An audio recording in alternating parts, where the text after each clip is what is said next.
Os voy a presentar la primera mesa de hoy que tratará sobre educación en dolor. Tengo el honor de presentar a dos grandes ponentes que yo creo que son dos ponentes de reconocido prestigio tanto a nivel nacional como internacional. El primero de ellos es David Butler. David es fisioterapeuta, profesor asociado en la Universidad del Sur de Australia. Es autor de diferentes libros, muchos de ellos son libros que probablemente hayáis leído: Movilización del sistema nervioso, The Sensitive Nervous System, el libro Explicando el dolor, The Protectometer y el último libro que es el Explain Pain Supercharged. Su principal área de interés es el dolor y, sobre todo, transferir la neurociencia del dolor a todos los fisioterapeutas y, en general, a toda la población. En sus palabras, le encanta pescar, le encanta el vino tinto y le encanta España. Sin duda, y estaréis de acuerdo conmigo, David Butler es uno de los fisioterapeutas más influyentes en el mundo de la fisioterapia y el dolor a nivel internacional. Su ponencia de hoy se titula Cuando el sistema neuroinmune grita, el protectómetro y los DIMS y los SIMS. David, cuando quieras.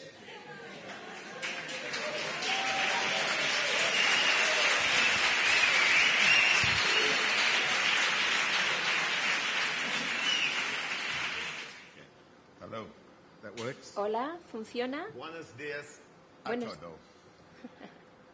Welcome everybody. Bienvenidos y bienvenidas todos y todas. Gracias al comité por invitarme. Esto es muy especial y bien hecho. 500 personas aquí, fantástico. Gracias, Rafael. Rafael Torres, amigo mío, gracias por organizarlo. Gracias por realmente mover el tema del dolor en España. Eres mi amigo y sabes que ambos llevamos gafas verdes. Es maravilloso. El cuarto congreso, maravilloso. Tengo dos héroes en el mundo del dolor y en el mundo de la educación para el dolor. ¿Sabéis quién es el primero, verdad? Ramón y Cajal, el hombre que miró por el microscopio y que vio la sinapsis, la base de la plasticidad. Fui y visité el lugar en el que él trabajó en Zaragoza y la belleza de la neurociencia. Y aquí tenéis el momento más maravilloso de la neurociencia. Tenéis aquí un lugar muy importante de investigación. Y el segundo es Patrick Wall. Se convirtió en amigo mío y fue el autor de la teoría de compuerta del dolor. Trabajó en terapia multidisciplinar y en los congresos decía: ¡ay, esto es aburrido! Vamos a tomarnos unas cervezas, nos decía, y vamos a hablar de lo que está ocurriendo en el campo de batalla, la interfase entre el clínico y el paciente. Y eso es donde empieza la verdadera ciencia, la buena ciencia. Él llamó a la fisioterapia el gigante dormido. Somos un gigante dormido, especialmente en este mundo del dolor. Así que voy a dedicar esta charla a Patrick Wall y a Ramón y Cajal. Vamos a ver si podemos despertar a este gigante dormido. La presentación será en 3 partes. Primero voy a proporcionar una puesta al día de 7 puntos en el estado de explicar el dolor y os voy a presentar la historia de los DIMS y SIMS y del protectómetro. Y en tercer lugar voy a hablar un poquito de la relación entre el sistema neuroinmune y los DIMS y SIMS. Y no espero que integréis todo inmediatamente.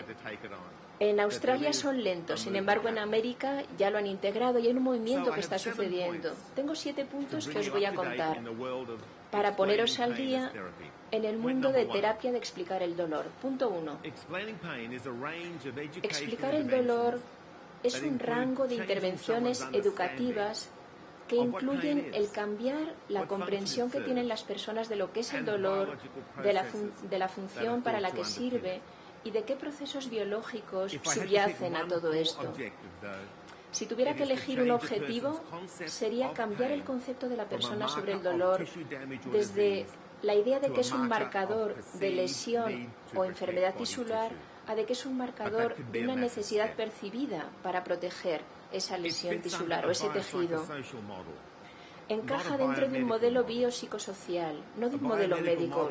Un modelo biomédico es encuentra, diagnostícalo y arréglalo. Muchos de nosotros estamos vivos porque alguien ha encontrado algo, lo ha diagnosticado y lo ha arreglado. Pero eso no está funcionando para la enfermedad crónica. Hay muchas facetas del dolor crónico y tiene mucho que ver con lo que piensa la persona y hace sobre ese problema. Es un tratamiento para el dolor y la incapacidad aguda y crónica, pero también antes de que aparezcan. Hemos ido mucho a las escuelas y facultades, viendo cómo en las escuelas de fisioterapia también podemos educar a los estudiantes sobre el dolor y cómo prevenir que aparezca en la vida y tratarlo.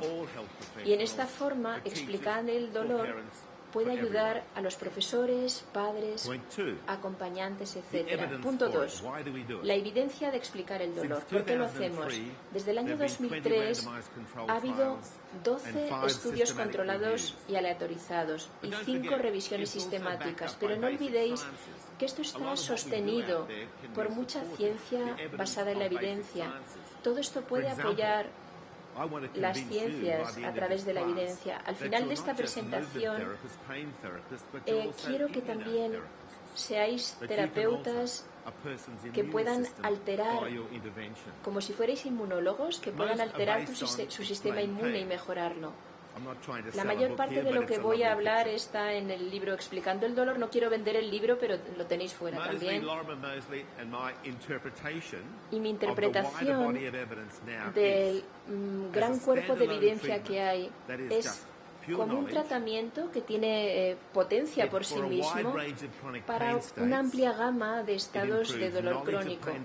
Mejora el conocimiento de la biología del dolor, mejora la participación en una rehabilitación biopsicosocial, disminuye la catastrofización del dolor y el miedo a tener actividad, a movernos. Y cuando se combina con otros tratamientos que también son consistentes, con un marco, con un enfoque biopsicosocial, ofrece una mejoría importante clínicamente en el dolor y en la incapacidad que causa. Esto es evidencia de nivel 1 o nivel A, dependiendo del país. Y eso quiere decir que esa evidencia científica puede guiar vuestras intervenciones clínicas. Aquí tenemos datos de más de 1000 pacientes, datos en los que hemos valorado, por ejemplo, en color granate hemos valorado la intensidad del dolor. Hemos visto que va cayendo, esta es la función mejora a los 12 meses, lo veis en naranja, la función, y el conocimiento sobre el dolor, que está en negro, va aumentando y se estabiliza, y la catastrofización va bajando, la veis en verde. Veis que está unido a otras técnicas psicológicas y también a los cambios en la calidad del movimiento. Punto 3. Explicar el dolor utiliza regalos que vienen de las ciencias biológicas. Y las ciencias biológicas nos ofrecen muchos regalos, hasta la época de Ramón y Cajal.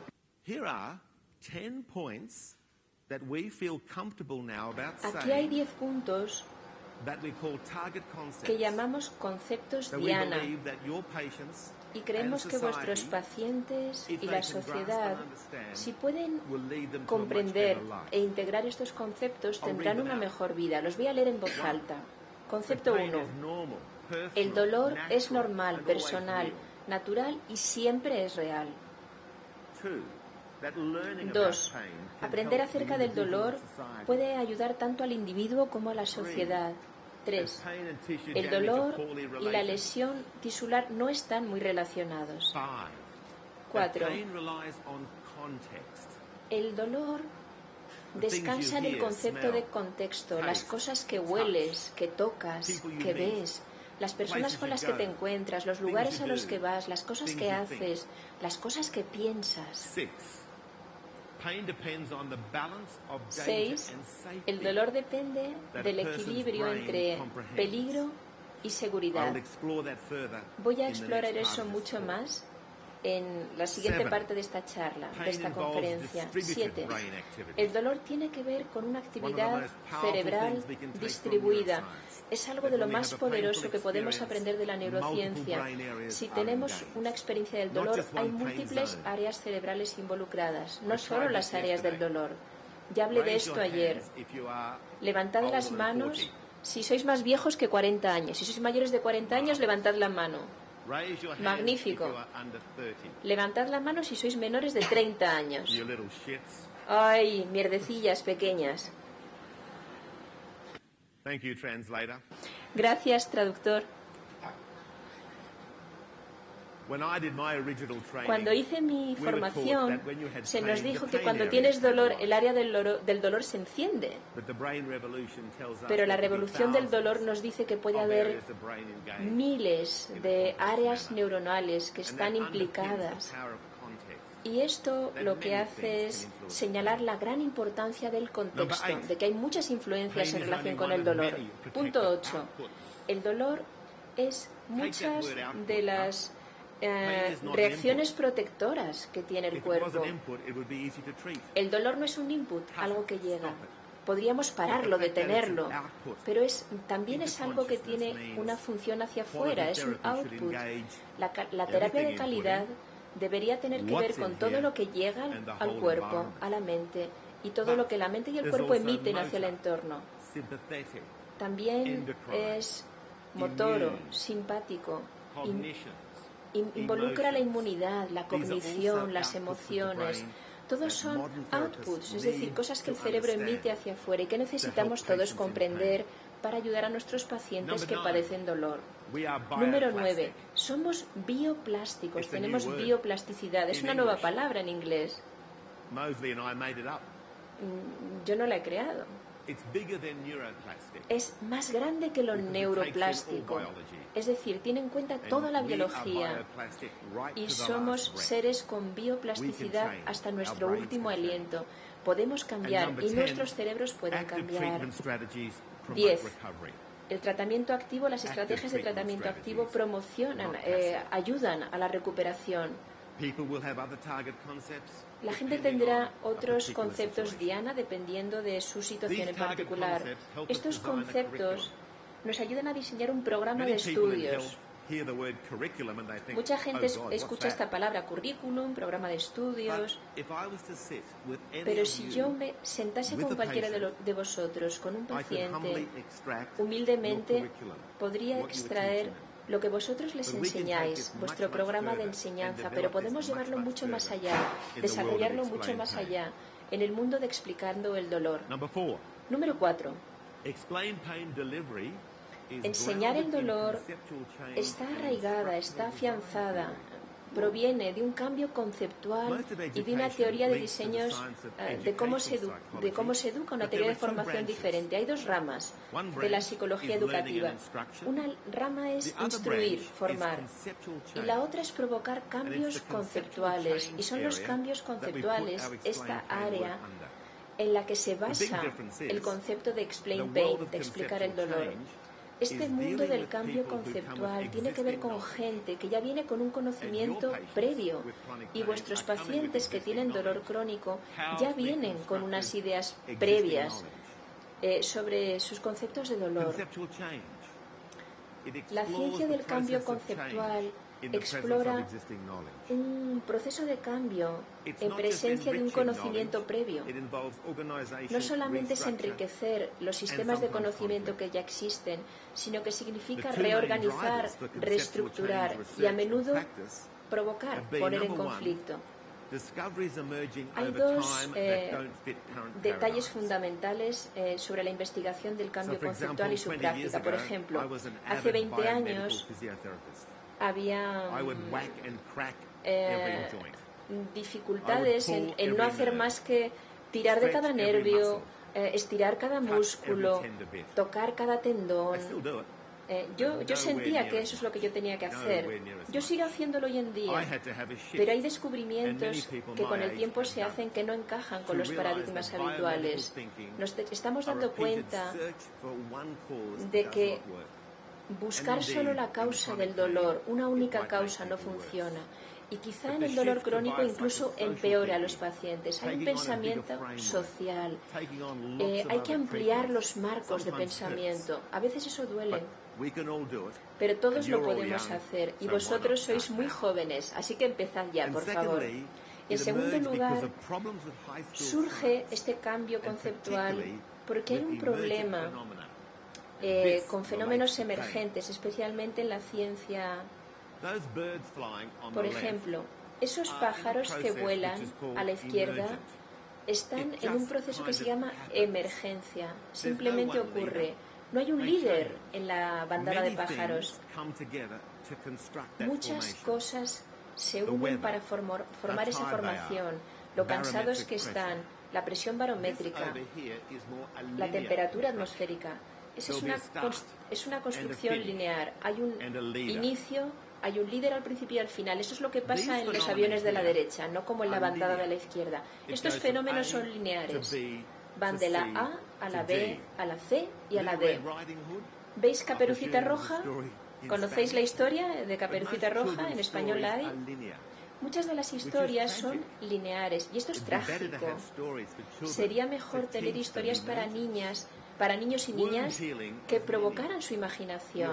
Por ejemplo, la curación de una lesión, de una herida es lineal.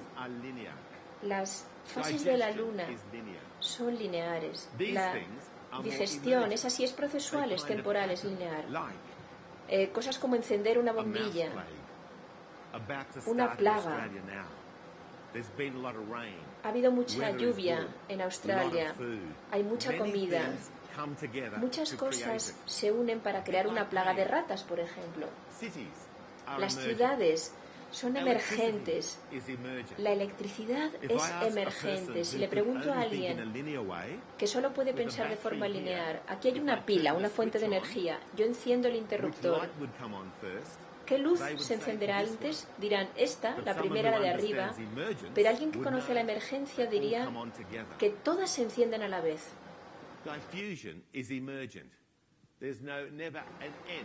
La difusión es emergente. No hay un número limitado de patrones que surjan. El dolor tiene muchos atributos emergentes. Muchas cosas se unen para crearlo. He estado corrigiendo exámenes de mis alumnos y pongo preguntas para ver si pueden pensar de forma emergente. Y mi pregunta podría ser: habla del dolor como un output, como algo que sale, no como un input, algo que entra. Y la gente simplemente hace una lista, pone todas las cosas ahí. Sospecho que algunos de vosotros habéis tratado ya de explicar el dolor, pero algunas veces obtenéis esto. El síndrome del ojo borroso. Este es Mel Gibson.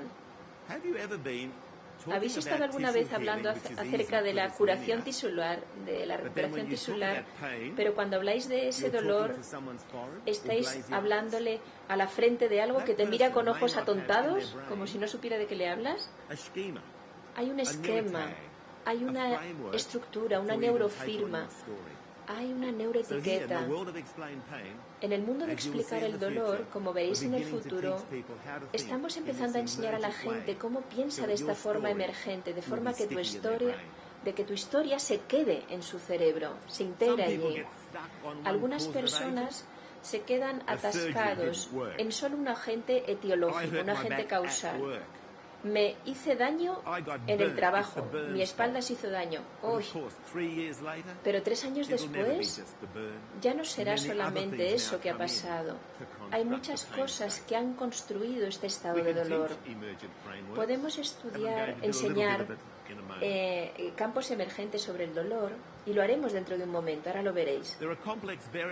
Hay variables complejas en el cambio conceptual. Para aquellos de vosotros que estáis interesados, las ponemos sobre 4 categorías. El que aprende, tú eres el educador, tú das tu conocimiento, tus habilidades, tus capacidades. El mensaje es una variable también. ¿Cómo das tu mensaje? ¿Qué medios utilizas? Y el contexto es otra variable. En todos esos discursos políticos que se han dado antes, veréis que el contexto puede mejorar. El punto 5. Explicar el dolor no es una terapia que suceda de forma individual. Habitualmente los estudios controlados y aleatorizados se mezclan con movimiento, con terapia cognitiva conductual, con ACT, con hipnosis, con coaching. Explicar el dolor no funciona solo como un pequeño complemento. Si añades explicar el dolor como un pequeño complemento, no te va a funcionar. Todo tiene que estar encuadrado dentro de un marco biopsicosocial. Punto 6. Lleva 15 años ya haciéndose esta intervención educativa. Pero no funciona muy bien. Lo llamamos la luz de explicar el dolor. Hay gente que se enfoca, se dice que es como muy ligero, demasiado ligero, es como descafeinado. Si se enfoca solo en los viejos conceptos de sensibilización central, son cambios en los sistemas homeostáticos, en el sistema nervioso simpático, motor, neuroinmune. Y estos sistemas homeostáticos son una narrativa en sí mismos. No le llamamos tampoco educación solamente en neurociencia del dolor, porque no tiene solo que ver con la neurociencia. Si estás en un enfoque biopsicosocial, por ejemplo, podría pasar tanto tiempo con un paciente explicándole porque nadie ha creído en su dolor antes como lo hago explicando y podría explicar también la biología del dolor. Por eso es importante el enfoque biopsicosocial. Punto 7. Explicando el dolor descansa en definiciones modernas de dolor. El dolor es una inferencia perceptual, donde la experiencia se considera un output en la conciencia que refleja la estimación más aproximada a lo que podría ser una respuesta ventajosa para el cuerpo. La respuesta habitualmente errará en el lado de la protección. Dicho de otra forma, cuando nuestros cerebros sostienen el peso del mundo, habitualmente creamos demasiado dolor. Y otra definición que podría funcionar. Para el clínico, el dolor existe cuando tu evidencia creíble de dolor es mayor que tu evidencia de seguridad. El dolor no existe cuando tu evidencia de seguridad es mayor que tu evidencia de peligro.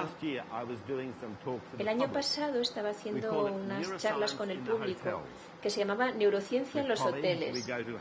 Iba con otros compañeros a los hoteles en Adelaida, en Australia, y les presentaba esto al público. Una charla que tuvimos sobre el dolor. Y el hotel estaba lleno, había muchísimas personas. Y no sabía por qué estaban todos allí. Y di esta definición. El dolor existe cuando tu evidencia de peligro es mayor que tu evidencia de seguridad, y no existe el dolor cuando tu evidencia de seguridad es mayor que tu evidencia de peligro. Y la multitud dijo allí, sí.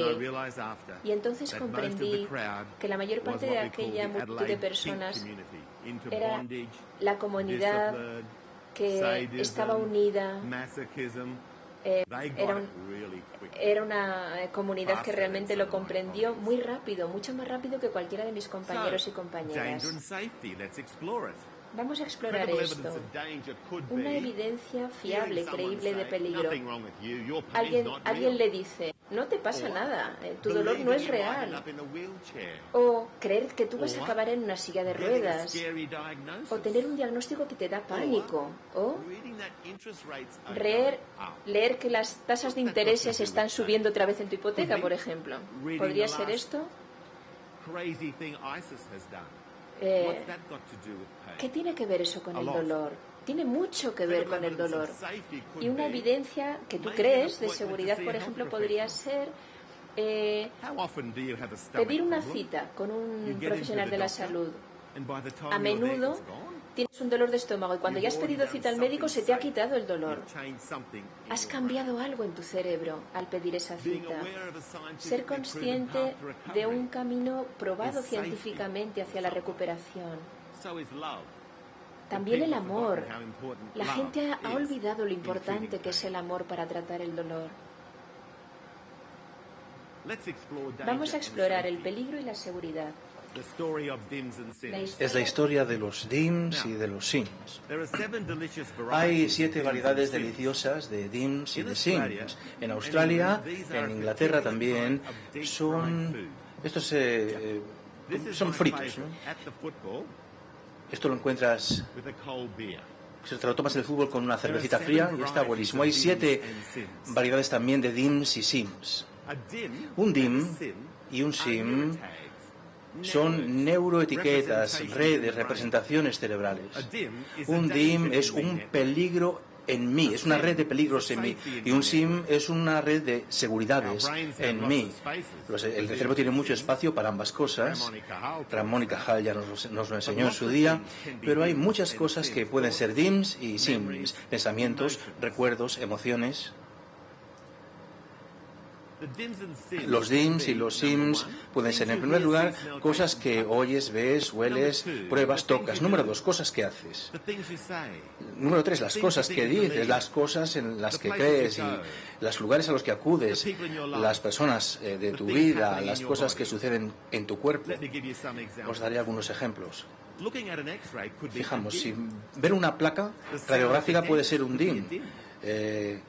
Los sonidos en la consulta del dentista, lo mismo. También oír la sirena de una ambulancia. Pero un SIM, por ejemplo, puede ser pues un toque suave, un cielo azul.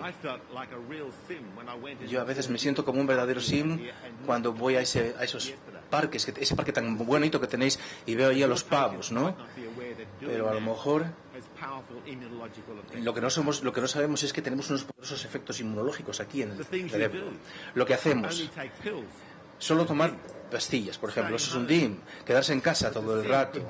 Pero el SIM en este sentido podría ser una actividad graduada, aprender sobre los hábitos de descanso, un ejercicio suave, lo que decimos. Hablaremos más de esto mañana, pero un DIM podría ser, son cosas de la edad. Tengo fibromialgia, sería otro DIM. Tengo aquí un hueso que se me monta sobre otro. Y el SIM en este sentido podría ser pues que hay luz al final del túnel, que yo entiendo lo que está sucediendo. Las cosas en las que crees, tus pensamientos, tus creencias. Por ejemplo, el dolor no desaparece nunca, está ahí para siempre. Un DIM. Eso es una bobada, ¿eh? El dolor es una construcción biológica y todo en la biología es modificable si lo sabemos manejar. El SIM en este sentido podría ser, bueno, una fractura se puede curar en 6 semanas. ¿Por qué no voy a mejorar? Los lugares a los que vas, decíamos antes, ¿no? El hospital puede ser un DIM. Si has oído que hay una infección por estafilococo en ese hospital en concreto, puede ser un SIM si no te has enterado de esa noticia. La consulta del médico puede ser un DIM. Ir a clase de danza con tu mejor amiga puede ser un SIM. Todo ello es parte del tratamiento moderno del dolor. La gente con la que convives. Donald Trump es un DIM para mí. Perdón si hay algún americano aquí. Pero también algunos profesionales que están desfasados, que no están actualizados. En cuanto a SIM, pues amigos que me comprenden y profesionales de la salud que están actualizados. Y finalmente, hablábamos de las cosas que suceden en nuestros cuerpos, ¿no? La depresión, un DIM. El optimismo, un SIM. Una inflamación aguda puede ser un DIM.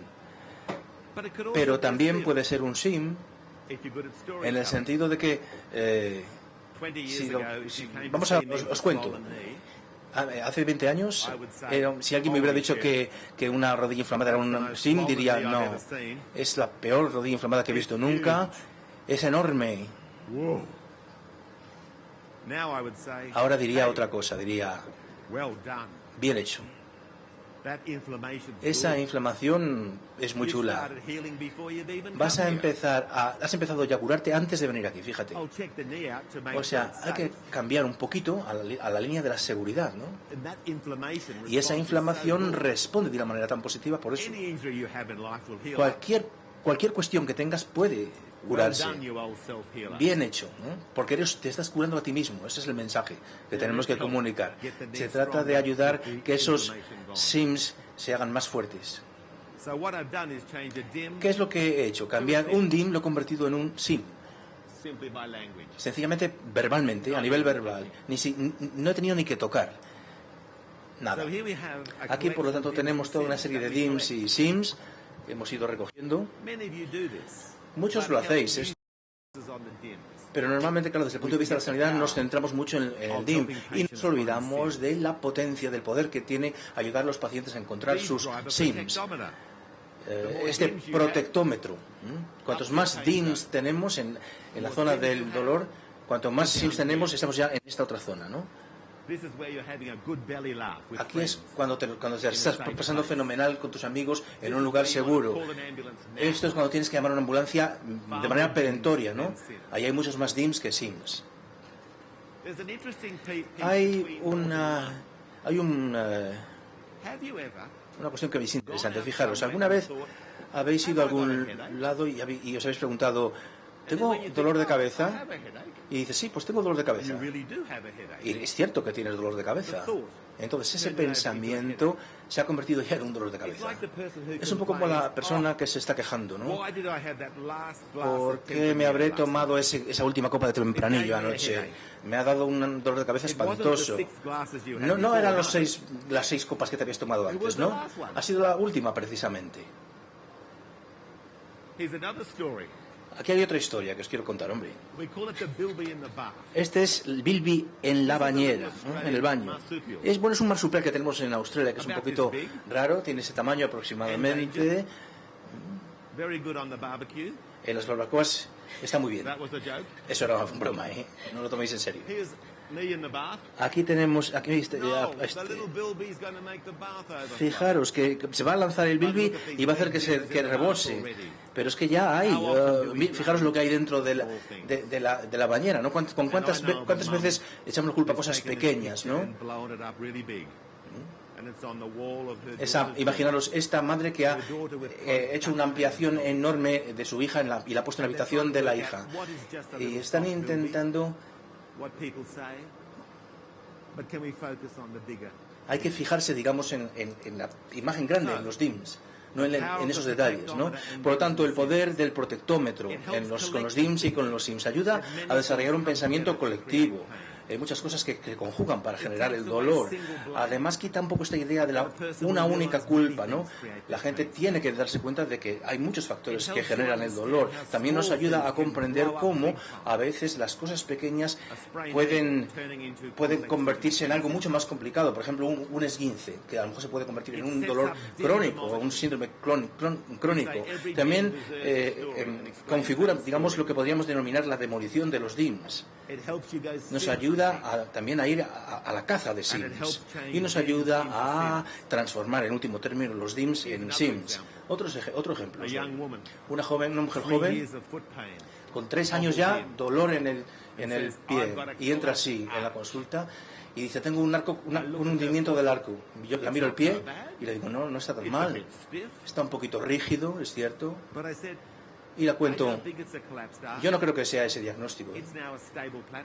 Es una plataforma estable en estos momentos. Puedes trabajar y puedes caminar sobre esa plataforma, y entonces solamente ese cambio verbal puede ser suficiente para modular el dolor. Es un excursus clínico. Cuando tomo notas de los pacientes, suelo poner estas letras E, ¿no? Cada vez que vuelven, pues cosas que les quiero explicar cuando vuelvan, ¿no? Entonces, cuando alguien me dice un DIM, lo pongo aquí y se lo explico luego al paciente. Por ejemplo, problemas intestinales, ¿no? La enfermedad de Sherman, ¿no? Son cosas que luego las recupero y en la próxima visita coloco la historia de Sherman ahí para contarle al paciente. Finalmente, en estos minutos que me restan, quisiera tocar un aspecto del sistema inmune, esa revolución del sistema inmune. Hay 1 billón de células en el cuerpo, el 80% de ellas tienen función inmune, y se nos ha olvidado. Esto es del año 2004. Es que aquí dice el titular, la ciencia se está perdiendo la mitad del cerebro. Y están hablando del sistema inmune en ese artículo, precisamente. Aquí lo tenéis. Estas son las neuronas. Son macrogliales. Microgliales. Son las que mueven el cerebro. Sabemos que si estrujamos el cuello de una rata, esas gliales van a extender desde la espina dorsal hasta la cabeza, hasta la nuca, hasta el cuello. Entonces, si sigues pensando, por ejemplo, que un dolor está causado porque se están montando 2 huesos, esos gliales van a trasladarse a una serie de zonas en el cerebro y van a aislar. Estos son cazadores de peligros, porque cada media hora, cada sinapsis del cerebro es visitada por esas gliales. Estos son los astrocitos. Hay muchos más que neuronas dentro del cerebro, y aquí lo que tenemos es, envolviendo a las neuronas, cómo van formando lo que yo creo que es el elemento fundamental de tratamiento del dolor en el futuro, que es la sinapsis tripartita tetrapartita. La sinapsis las vio Ramón y Cajal y vio que no funcionan si no hay una contribución inmune ahí en el proceso. Es importante para nosotros porque en el tema de la educación seguramente es el sistema inmune el que tiene mayor capacidad de cambiar las cosas. En estos últimos minutos que me quedan, os diré, todos conocemos, hemos oído hablar de los sistemas de señalización del sistema inmune, la idea de que podemos oler el peligro, ¿no? Pero también, fijaros, quiero repasar un poco la biología de los DIMS. Aquí tenemos una sinapsis tripartita, microglial, astrocito. En esa sinapsis nos encontramos con un receptor muy concreto, un receptor, un toll-like se llama así. Es un receptor que busca el peligro. También está enlazado con un amplificador aquí, en el sentido de que recuerda. Por ejemplo, si alguien ha tenido una operación quirúrgica, eso es peligro, pero si tienes una infección durante la cirugía es incluso más peligroso, ¿no? Y ese receptor que hay ahí se enciende, se activa. Y aquí, cuando se activa, pues se envuelca una información en la sinapsis que hace que esta sinapsis sea más sensible. Aquí tenemos la imagen del peligro, ¿no? Estos receptores, lo sabemos bien, que solamente se descubrieron hace 50 años, son capaces de recoger y captar distintos peligros, ¿no? Está, por una parte, lo que llamamos el AMP-gang, la panda, digamos, de la pauta de las moléculas asociadas. Aquí se recogen esas pautas moleculares. Hay pautas moleculares que están asociadas a los patógenos, que recogen bacterias y desencadenan una respuesta inmune. También están los DAMPs, es decir, patrones moleculares asociados al peligro, que recogen moléculas liberadas por tejidos dañados, ácido láctico, RNA, DNA, y generan un proceso inflamatorio no infeccioso. También están los SHAMs, ahora los xenobióticos, esos patrones moleculares asociados a los xenobióticos, ¿no? Son moléculas que normalmente no se encuentran en el cuerpo, como por ejemplo la morfina, ¿no? La morfina exógena. Hay personas que están tomando opiáceos y eso lo identifica el TLR4. ¿Y qué es lo que sucede? Pues esos opiáceos bajan la sensibilidad de las neuronas, los opioides, y desencadenan o amplían la actividad del sistema inmune. Por eso los opioides te hacen a veces más sensible. Esa historia tiene que ir a la sociedad española antes de que hagáis el error que se han cometido ya en América y en Australia, ¿no? Ahora todo el mundo que tiene una receta en Estados Unidos ya lleva que no pase lo mismo que sucede allí, y ahí tenemos que meter el factor de la educación. Un BAM, parece que es lo mismo, ¿no? Bueno, Parece el nombre de un cóctel, ¿no? Bueno, pues estamos hablando de los estímulos externos, como por ejemplo ver una serpiente, una persona a la que detestas, comida que te sienta mal. Todo eso lleva un cambio en el perfil molecular de los tejidos en el cuerpo. Y esto lo detecta una amplia gama de receptores, incluyendo el TLR4, ¿no? Si el sistema inmune tenemos que tener en cuenta que es el que establece esas conexiones con la sensibilidad al dolor. Y luego tenemos los camps especulativos, ¿no? Pero estamos hablando de que nuestros pensamientos, nuestras creencias deberían ser capaces de regular la transmisión del dolor en el sistema nervioso central a través de esos receptores también. Muchos de vosotros habéis oído hablar de esa ilusión de la mano de goma. Hay gente que piensa que esto es... sabemos que esto lleva a cambios... y por terminar, lo que tenemos que subrayar es que tenemos que hacer hincapié en lo siguiente. La TLR4 se encuentra en los microglias y en los astrocitos. Sabemos que su activación está implicada en los estados de dolor. Ello quiere decir que hay un acceso directo a los nociceptores. Y esos son los DIMS biológicos. Y siempre es interesante saber esto. Hay que saber siempre que hay un componente biológico muy fuerte ahí detrás siempre. Termino, por lo tanto, con recordándoos que hemos hecho una presentación en 3 partes. Hemos actualizado el tema de la explicación del dolor. Hemos introducido también el concepto de DIMS y SIMS. No espero que lo asimiléis de momento, pero seguramente ahí está un poco el futuro, ¿no? Y también hemos hablado de la importancia de cómo la neurociencia tiene mucho que ver con lo que hacemos en la práctica clínica diaria. Muchas gracias.